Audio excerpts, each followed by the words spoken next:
En esta noche vamos a comenzar una nueva serie que se va a titular El amor a los enemigos, basada en el Evangelio según San Mateo, capítulo 5, versículos del 38 al 48. En este pasaje de Mateo 5, del 38 al 48, encontramos lo siguiente: que la norma de Dios es y va mucho más allá de la capacidad del ser humano.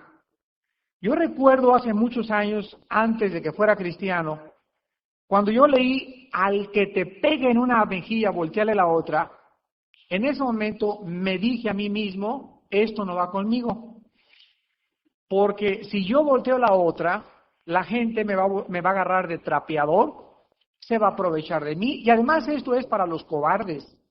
Yo que estoy tratando de imitar a Rambo, debo de defenderme, y si alguien me echa pleito en el periférico, bajarme y trompearme y demostrarle que soy más fuerte que él.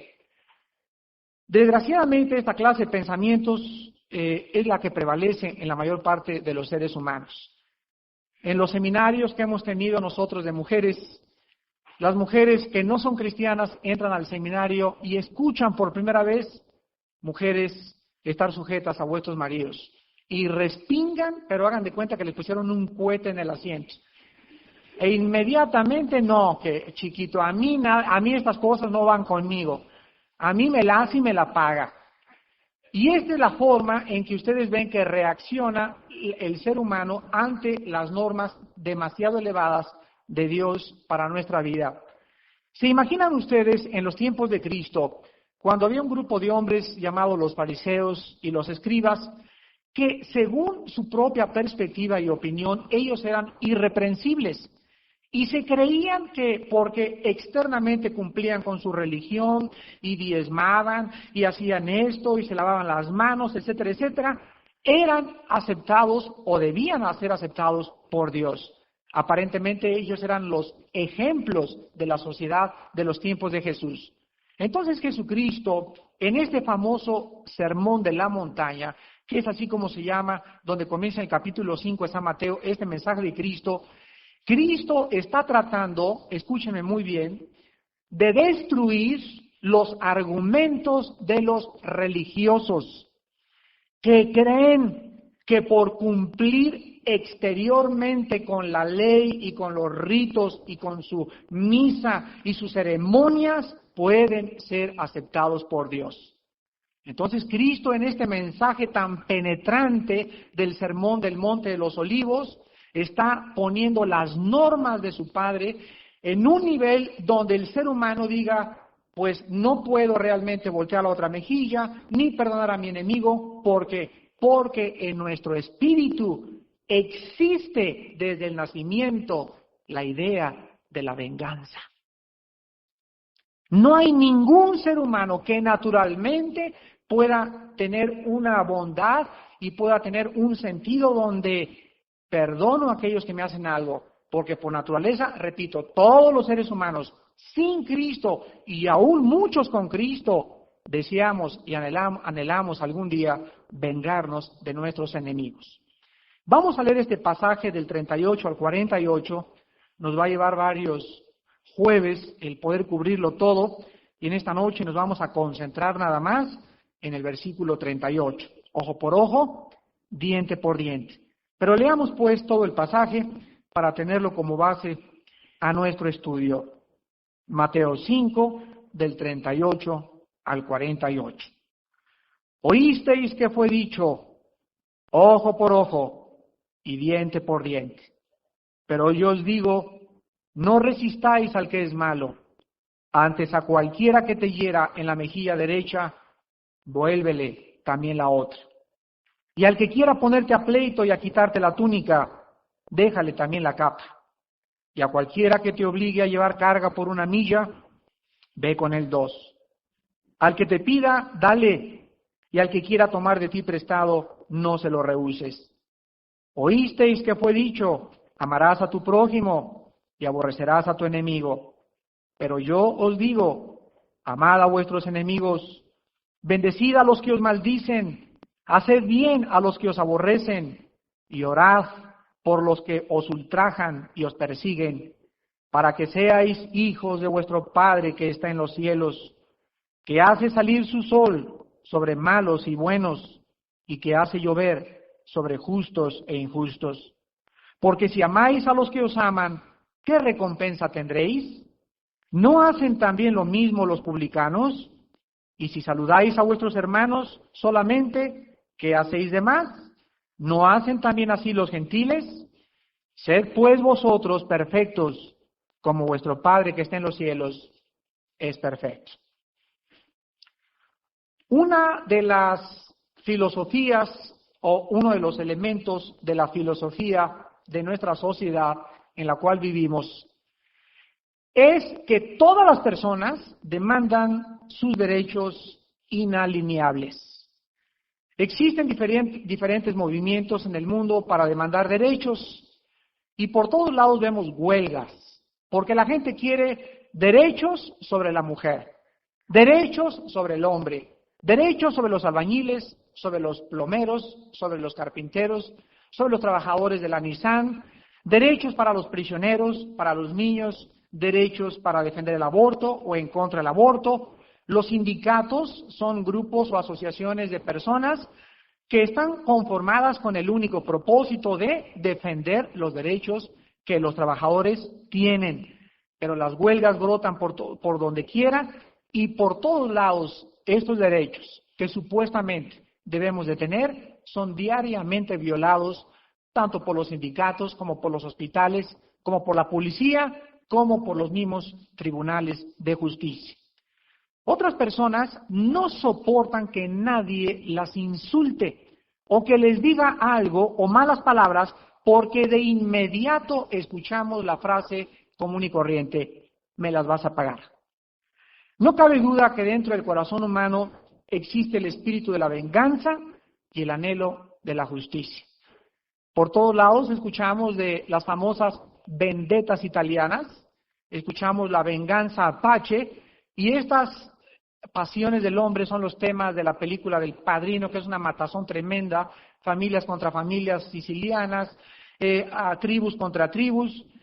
Y cuando una persona no se venga, o cuando una persona es mansa o perdona al enemigo, se le clasifica inmediatamente en nuestra sociedad como una persona débil, cobarde y tonta. ¿No es verdad? Por causa de este deseo de venganza que existe en nuestro corazón, los fariseos del tiempo de Cristo malinterpretaron lo que estaba escrito en la ley, ojo por ojo, diente por diente. Y estas personas religiosas, fíjense ustedes lo que creyeron. Creyeron que el principio de ojo por ojo, diente por diente, representaba o significaba dale o hazle a una persona conforme ella te haya hecho. Sin embargo, las palabras de Jesús en Mateo 5, del 38 al 48, deben haber llenado de asombro a los religiosos, pues las palabras de Cristo eran la antítesis de la naturaleza humana. Cuando alguien pelea por sus derechos en la sociedad en la que vivimos nosotros, ¿no se han dado ustedes cuenta que esta persona siempre se vuelve egoísta, cruel, ambiciosa y despiadada? En el egoísmo del ser humano, cuando queremos nosotros vengarnos y tomar la ley o la justicia en nuestras propias manos, comenzamos a demandar derechos, por ejemplo, de que esa persona me hizo esto, pues ahora yo me voy a vengar, pero en la venganza hay el egoísmo más grande de la justa retribución y siempre se nos pasa la mano. Siempre que el ser humano quiere tomar la ley en sus manos, se le pasa la mano por el corazón tan perverso que nos gobierna todos los días. La gente entonces, cuando está buscando justicia, está pisoteando los derechos de otras personas. Les voy a poner un ejemplo clásico. ¿Cuántas veces oímos todos los días que en la Ciudad de México, con 20 millones de habitantes aproximadamente, en el Valle de México, Vienen los maestros o los doctores o las enfermeras y paralizan el tráfico de reforma de insurgentes con el propósito de ¿qué cosa? Con el propósito de exigir sus derechos.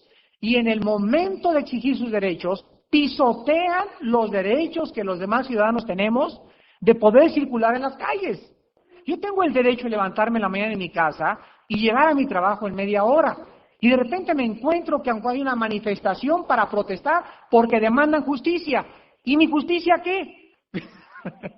¿Y mis derechos que yo tengo qué cosa?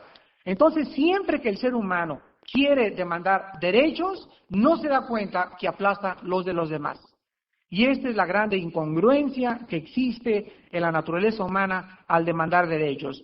Veamos un ejemplo, por ejemplo, en 1 de Corintios 9, 1 de Corintios capítulo 9, y todos estos pensamientos nos van a servir como base para este estudio del amor a los enemigos.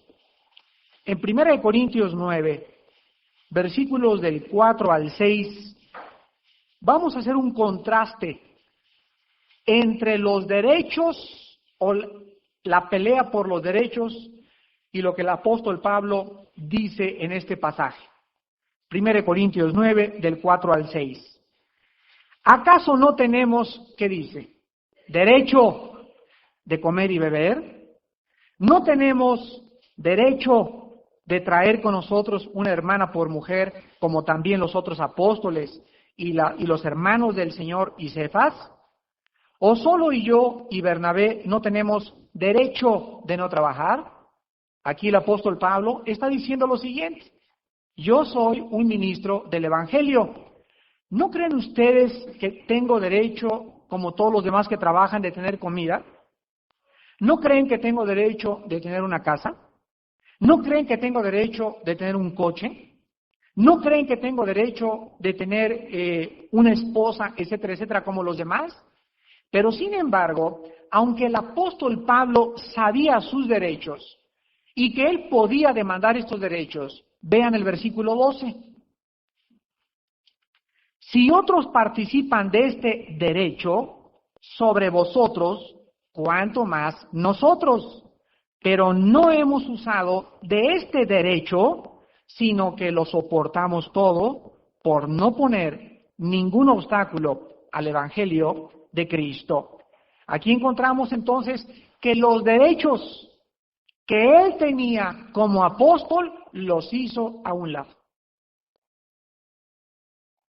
No puede levantarse ahorita una señora y decirme: oiga, señor, ¿no tengo yo derecho a que mi esposo me trate bien? La respuesta es: sí, señora, su esposo la tiene que tratar bien. Pero si usted es cristiana, el derecho que usted tiene de que su esposo la trate bien, lo tiene que hacer a un lado y soportar los gritos y los sombrerazos del esposo para ganarlo a Cristo. ¿No tengo yo derecho? Viene un joven y me dice: Señor, de que mi padre me deje ir a una fiesta. No tengo derecho de hacer esto, de agarrar el carro, etcétera, etcétera. A lo mejor sí lo tienes porque eres mayor de edad. Pero si tú eres cristiano, ese derecho que tú tienes, no lo exijas si tu padre no es cristiano, para poder ganarlos a ellos a Cristo. Entonces nosotros comenzamos a entender que los cristianos, aunque tenemos muchos derechos para hacer muchas cosas, muchas veces no debemos usarlos, sino que vamos a voltear la otra mejilla, con el propósito de que el nombre de Dios sea glorificado. Vean otro ejemplo en el capítulo 14 de Romanos. Antes de 1 Corintios tienen ustedes el libro de Romanos. Retrocedan unas páginas nada más. Romanos capítulo 14, versículo 21. Y dice Romanos 14, 21, estableciendo el mismo principio: bueno es no comer carne, ni beber vino, ni nada en que tu hermano tropiece, o se ofenda, o se debilite. ¿No tenemos derecho de tomarnos una copa de vino en la comida? La respuesta es sí. Una copa de vino en la comida es digestivo, es bueno, etcétera, etcétera. Pero aquí en México y en Mexicalpan de las Tunas, la gente no está acostumbrada. Entonces, si yo invito a comer a mi casa a un hermano, y aunque tenemos el derecho, mi familia y yo, de disfrutar el vino de vez en cuando en la mesa, no lo hacemos porque si sacamos el vino enfrente de un hermano débil, él va a creer no que nos gusta el vino como algo digestivo, sino que nos gusta la jarra. Y cuando se salga de la casa, va a ser contagiado porque su conciencia, siendo débil, se va a contaminar a hacer lo mismo que tú hiciste. Entonces, pecando contra el hermano, peco contra Cristo. No tenemos derecho de vez en cuando echarnos, como dicen allá en mi tierra, una chela helada con un cabrito sabroso. ¿Es pecado tomarse una cerveza? La respuesta es no, no es pecado. No es pecado tomarte una cerveza, no es pecado tomarte una copa de vino, pero se convierte en pecado cuando lo haces enfrente de personas débiles en la fe. Entonces, para que no tropiece yo a nadie, entonces no tomo cerveza, ni vino, ni hago ninguna cosa en que mi hermano pueda tropezar, debilitarse u ofenderse. Me sacrifico yo, y yo sé que tomar una cerveza ni me voy a emborrachar. Algunas personas lo hacen y hasta cristianos en Estados Unidos, pero por amor a muchos hermanos débiles en la fe, hago a un lado mis derechos para poder traerlos a Cristo y ganarlos al Señor. Hermanos en Cristo, en este pasaje, regresamos a Mateo 5, el Señor Jesús está contrastando las éticas del reino. Y las éticas del reino de Dios son el perdón, el no egoísmo, la mansedumbre y la no venganza, con el espíritu vengativo que caracteriza a nuestra sociedad. El pasaje de Mateo 5, del 38 al 48, ha confundido a mucha gente. Yo recuerdo hace algún tiempo, hace como 5 o 6 meses, que di un mensaje en México acerca de la pena de muerte y la Biblia. Y en este pasaje yo explico claramente de qué forma la Biblia sostiene y apoya la pena de muerte. La primera reacción del público se manifestó en el periódico Excelsior.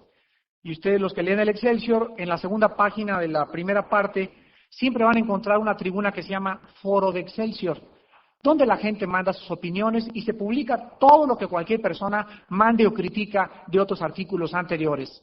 No se imaginan cómo me llegaron los ataques. Me llegaron ataques de pacifistas, de adventistas, de testigos de Jehová, que cómo era posible que yo predicara a Cristo y dijera que la Biblia apoya la pena de muerte cuando Cristo dijo que perdonáramos a nuestros enemigos. ¿En dónde radica la confusión? La confusión radica en lo siguiente. Mucha gente usa este pasaje y lo ha malinterpretado para creer que no debe existir ni la policía, ni el ejército, ni los tribunales, ni las cortes de justicia. Y si este pasaje estuviera apoyando el desarme y que no hubiera policía ni ejército, ¿saben una cosa? Entonces viviríamos una utopía, o a lo mejor en el milenio.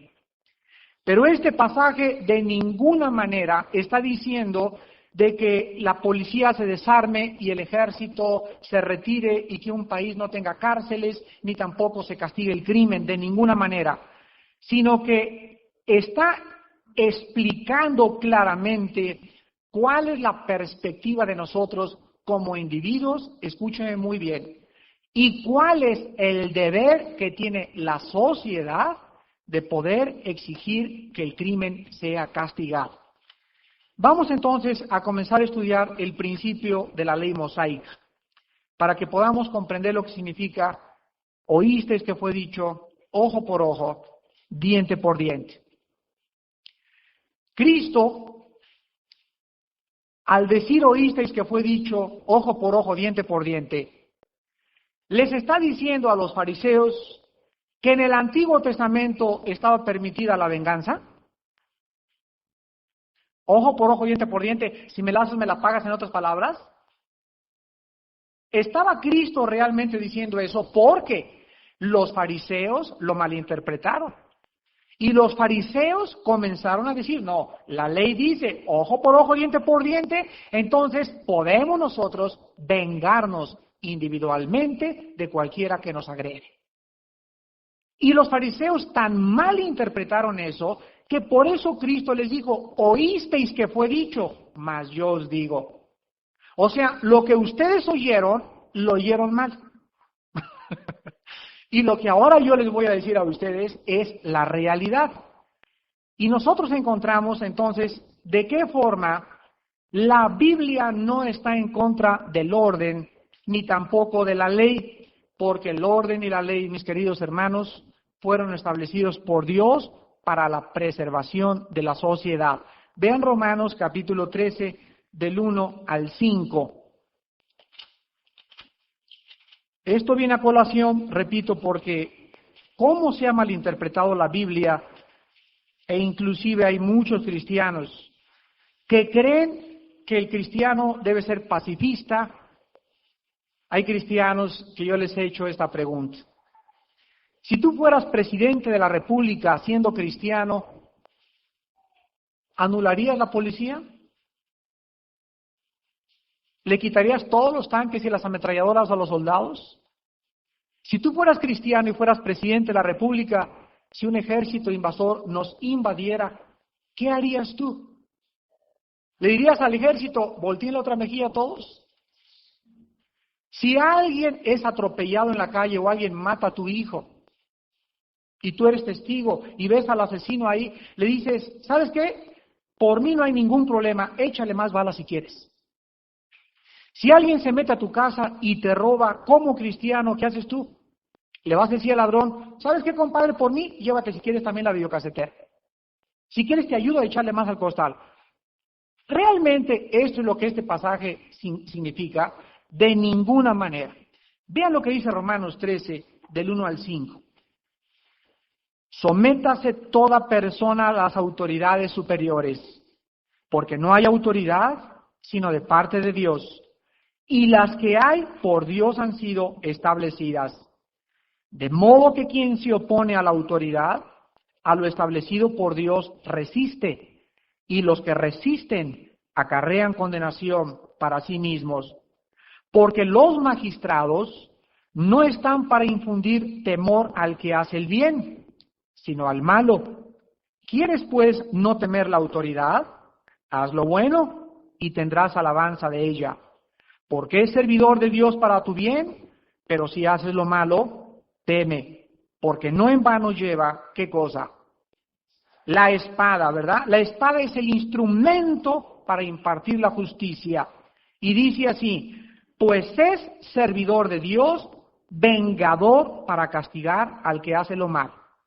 Por lo cual, es necesario estarle sujetos, no solamente por razón del castigo, sino también por causa de la conciencia.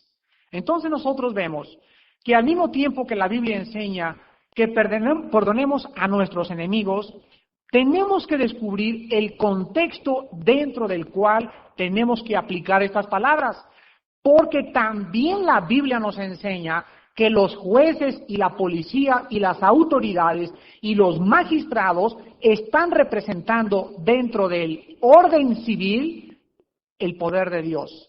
Entonces, si yo voy en la calle y alguien me choca un coche, esa persona necesita ser llevada ante las autoridades civiles para que las autoridades civiles determinen los daños de mi coche y le exijan la reparación de mis daños. Si yo voy en la calle y alguien me choca y le digo, que Dios te bendiga, dale otro si quieres también por detrás, porque el Señor me dijo que voltea otra mejilla, no soy manso, soy menso. Y en ese momento, fíjense ustedes, yo como cristiano estoy contribuyendo a la irresponsabilidad de personas que como locas manejan en las calles. Y a mí me hizo este daño, un día va a matar a otra persona. Esa persona necesita ya a tiempo un escarmiento a través de las autoridades civiles. Si un ladrón se brinca a mi casa Ese ladrón, si yo lo puedo atrapar, o si yo trabajo, por ejemplo, en la policía, pues tengo mi pistola en mi casa, ese ladrón veo que se mete al cuarto de mis hijas y que las quiere violar, yo puedo sacar la pistola y tirarle 2 o 3 balazos, o asustarlo, o a los pies, desde luego que no me voy a matarlo, ¿verdad? Y en ese momento agarro el teléfono y le hablo a la policía. Y mientras le hablo a la policía, ¿sabe una cosa? Le comienzo a testificar de Cristo. Vean ustedes, entonces, la diferencia. O sea, ese ladrón lo mando a la cárcel y le digo, ¿sabes lo que haces porque no tienes a Cristo, necesitas al Señor? Pero al mismo tiempo que lo entrego a las autoridades para reparar su daño y contribuir a su propio mejoramiento, yo no puedo odiarlo en mi corazón.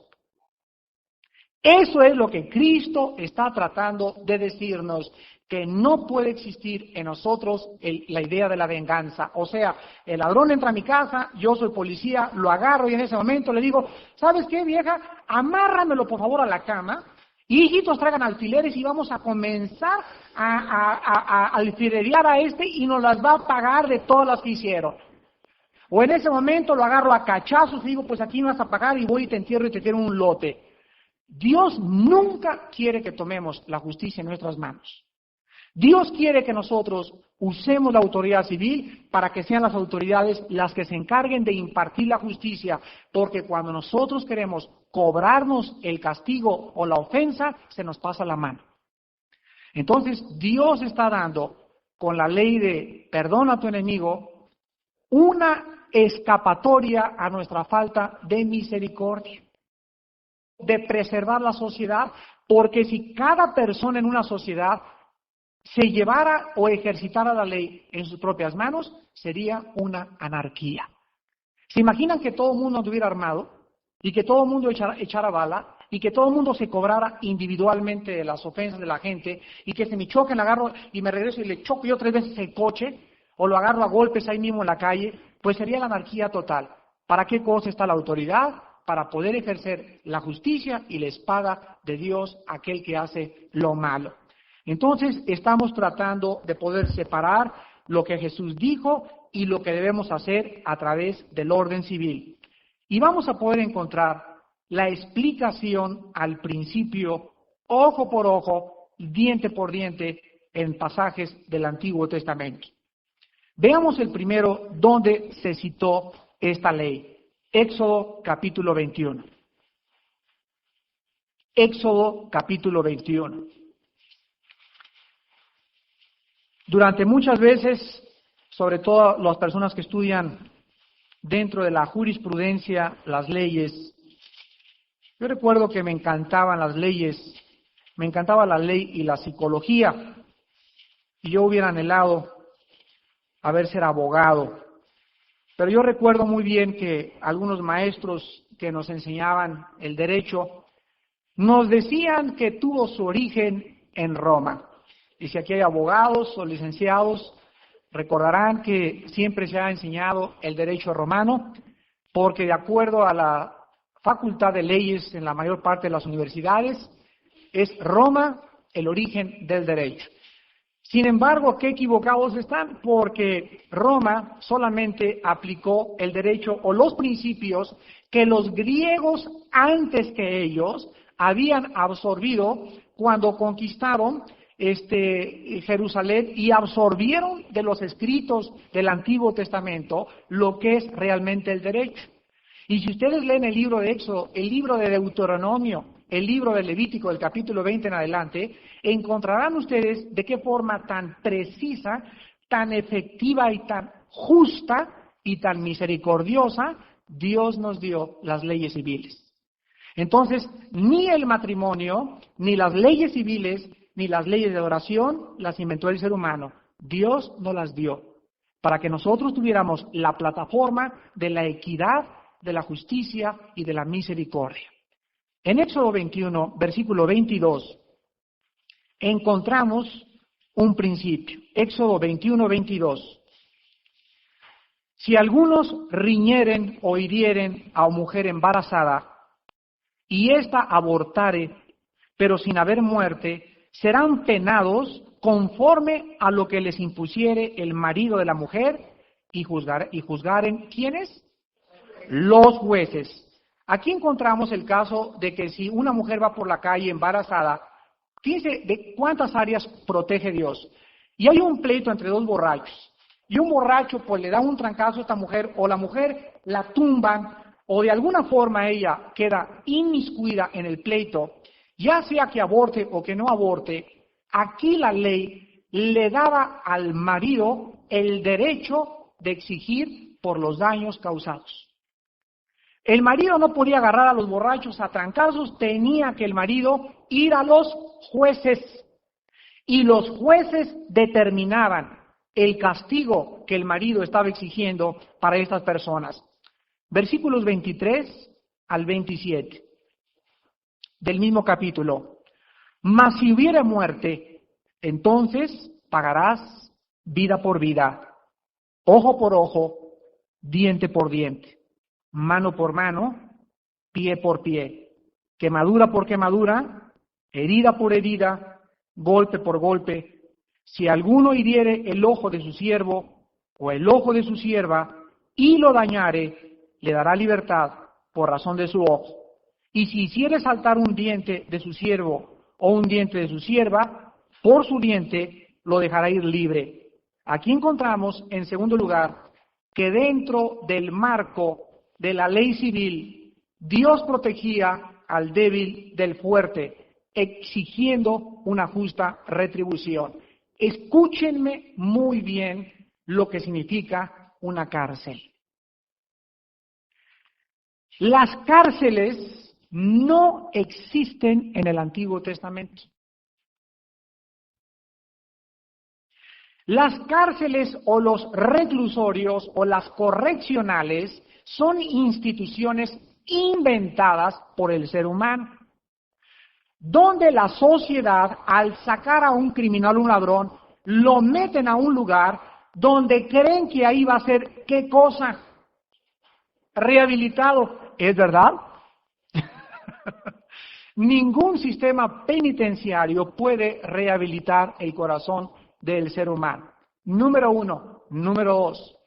Las cárceles son lugares que existen para que esa persona pague lo que hizo. ¿Y es verdad eso? Si alguien llega en tu casa y te roba una televisión que vale $1,000 y ese ladrón es capturado, se le manda a la cárcel. Y ¿sabe una cosa? A mí qué me importa que le echen 10 años. A mí qué me importa que lo torturen, que le claven alfileres, que lo metan al pocito. A mí no me importa. A mí, la persona ofendida, el ciudadano con derechos, nada más nos importa que nos reparen el daño. Entonces, la sociedad, si conociera y siguiera la Biblia, haría que las personas que hacen algo, vas a entrar a la cárcel, y te voy a decir una cosa, vas a trabajar dentro de la cárcel para que dentro de la cárcel tengas un salario y hasta que pagues los $1,000 de la televisión que te robaste, hasta entonces sales. Y si tú le quitaste la vida a una persona, quiero decirte que no hay cómo pagar esa vida más que con tu propia vida. ¿Ustedes creen que cuando un asesino mata a un niño, a una persona, a una joven o una señora, o violan a 2 o 3 muchachas, le echen 30 años de cárceles, 30 años de cárcel van a pagar la vida de un individuo? ¿Saben qué cosa quería Dios decirnos al establecer la pena capital? Ojo por ojo, diente por diente, el que derramare sangre o el que a espada levantare, por la espada debe ser muerto, nos estaba diciendo lo siguiente. Miren, seres humanos, si tú le quitas la vida a ese individuo, quiero que te metas en la cabeza lo siguiente. Lo único que puede pagar la vida que tú quitaste es tu propia vida. Así que cuando quieras quitarle la vida a un semejante, piénsalo 5 veces, porque vas a pagar con tu propia vida. Y cuando los criminales consideren que el matar a una persona va su vida de por medio, les aseguro que lo pensarían antes de hacer sus crímenes. Pero ahora el Código Penal, en casi todos los lugares, en casi todos los países y nuestras constituciones, aunque demandan los castigos que deben hacerse, ha pervertido la ley y ahora se consideran a los criminales víctimas de la sociedad. Ahora en Estados Unidos violan a una señora embarazada, se meten 3 individuos, que es allanamiento de morada y violación, y salen con fianza. ¿Es posible que esas personas puedan salir con fianza? ¿Puede esa fianza garantizarle al Estado que no van a reincidir en su delito cuando deberían recibir un escarmiento mayor? ¿Es posible que una hermana mía o mi madre o mi esposa no pueda aquí en Cuernavaca pasar por cierta calle porque tiene fama de que las violan y de que esos violadores salen a los 15 días porque pagaron mordida? ¿Es posible que nosotros podamos vivir en un lugar donde al criminal se le pueda considerar como una víctima y no como una persona responsable delante de Dios y de nosotros? Por estas situaciones fueron por las cuales Dios dijo, ojo por ojo, diente por diente. Pero escúcheme muy bien y quiero acabar con esto. La ley ojo por ojo, diente por diente, no era dada al individuo, sino a los jueces. Los jueces de Israel deberían de ser responsables de que los crímenes correspondieran a su pago. Y si alguien quemó, tendría que recibir lo mismo. Si alguien le sacó un ojo, el ojo se lo deberían de sacar. Y si alguien le robó un chivo, esa persona tenía que pagar el chivo, etcétera, etcétera. Pero los jueces tenían que pagar conforme a lo que el criminal había hecho. Esto significaba ojo por ojo, diente por diente. Pero nunca esto podía ser atribuido a la persona individualmente, más que a los jueces dentro de la sociedad. Finalmente vemos nosotros otro pasaje. Y dice en Deuteronomio capítulo 19, Deuteronomio 19, vamos a ver primero el versículo 15, Deuteronomio 19, versículo 15. No se tomará en cuenta a un solo testigo contra ninguno en cualquier delito ni en cualquier pecado, en relación con cualquier ofensa cometida. Solo por el testimonio de 2 o 3 testigos se mantendrá la acusación. Aquí encontramos nosotros que el castigo no podía, ni el juicio llevarse a cabo, sin qué cosa, sin 2 o 3 testigos. Que llegara una señora, señor juez, me pegó mi esposo, y me dijo que estaba fea y que tenía cara de piña, etcétera, etcétera. O allá hay un señor que hizo esto y esta cosa. Un juez jamás podía emitir juicio ni sentencia sin tener evidencias. Cuando condenaron a Jesucristo, el Hijo de Dios, el juicio más injusto que la sociedad ha tenido fue el juicio de Cristo, porque nunca mostraron ni presentaron ningún testigo. Y los testigos que llamaron fueron testigos falsos. Vean el versículo 16 al 19 de Deuteronomio 19. Del 16 al 19. Cuando se levantare el testigo falso contra alguno para testificar contra él, entonces los 2 litigantes se presentarán delante de Jehová y delante de los sacerdotes y de los jueces que hubieren aquellos días. Y los jueces inquirirán bien. Y si aquel testigo resultare falso, y hubiere acusado falsamente a su hermano, entonces haréis a él como él pensó hacer a su hermano, y quitarás el mal de en medio de ti. Aquí se nos demuestra el principio que corre por toda la Biblia. La única forma de acabar con la maldad y el crimen dentro de la sociedad es dando un castigo justo y ejemplar al que viola las leyes, incluyendo en este caso el caso de perjurio. Uno de los crímenes más grandes que hay no es matar, no es robar, no es violar, es acusar falsamente a otra persona. Esto es una de las cosas más graves a los ojos de Dios. Dios odia, dice, al que siembra discordia entre los hermanos. Dios odia al que calumnia a su prójimo. Dios odia a aquel que siembra en la iglesia chismes y señalan a una persona sin tener los testigos para acusarla de los pecados que la acusan. Y finalmente en el versículo 20 y 21, dicen Deuteronomio 19, 20 y 21, Y los que quedaren oirán y temerán, y no volverán a hacer más una maldad semejante en medio de ti. Y no le compadecerás, vida por vida, ojo por ojo, diente por diente, mano por mano, pie por pie. Finalmente, hermanos, recuerden esto. Una corte de justicia, un tribunal, no es un lugar de misericordia, ni de perdón, ni de lástima. La corte de justicia tiene el deber de emitir la justicia. Un tribunal es un lugar donde debe haber una sentencia de acuerdo a las evidencias.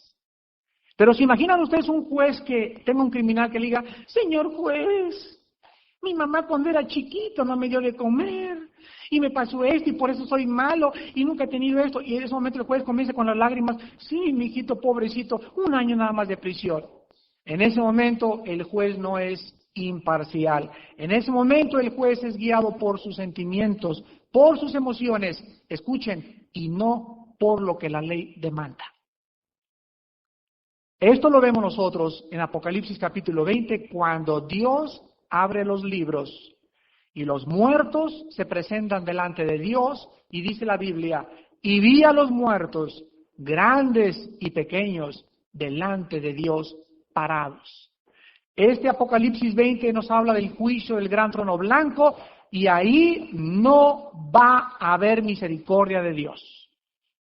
Ahí no va a haber lástima de Dios. Ahí no va a haber que, Señor, si eres un Dios de amor, pero también soy un Dios de justicia. Y si Dios perdonara a alguien sin que esta persona merezca el perdón, Dios sería un monstruo moralmente y justamente. La justicia de Dios le obliga a pagar a cada quien conforme a sus obras. Y el mensaje del Evangelio es que ni tú ni yo debemos, ni podemos pagar aquello que hayamos hecho, sino que Cristo es enviado al mundo a pagar todo aquello que Dios me quería cobrar. Y que todo aquel que cree en Él será librado de la ira venidera. Pero el que rechaza el sustituto de Dios, y el que rechaza al ungido de Dios, y el que rechaza al Salvador de Dios, tiene que ser juzgado. Y la paga del pecado es la muerte, mas el regalo de Dios es vida eterna en Cristo Jesús. Despidámonos en oración. Te damos gracias, Señor, por tu palabra. No hay nada torcido ni perverso en ella. Ella es recta. Tus mandamientos son luz a nuestra vida. Tu palabra es como una lámpara, Señor, que nos guía en lugar oscuro. Y solo tú puedes ser el originador de la justicia, de la ley y del orden. Tú eres un Dios de orden, un Dios de justicia, un Dios que estableció leyes que gobernaran el universo. Y así como existe la ley de la gravedad, las leyes de las termodinámicas y las otras leyes físicas que gobiernan la materia, así también hay leyes morales. Y estas leyes morales se encuentran en tu palabra.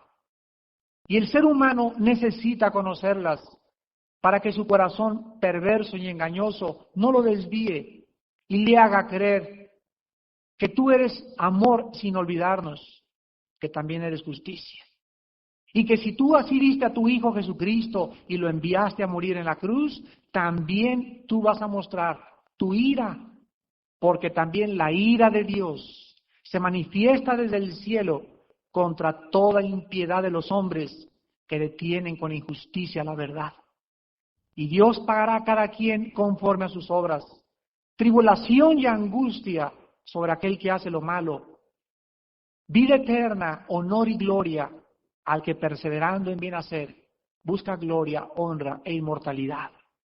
Padre Santo, te damos gracias porque tus juicios deben ser temidos, tus mandamientos respetados, tus leyes obedecidas.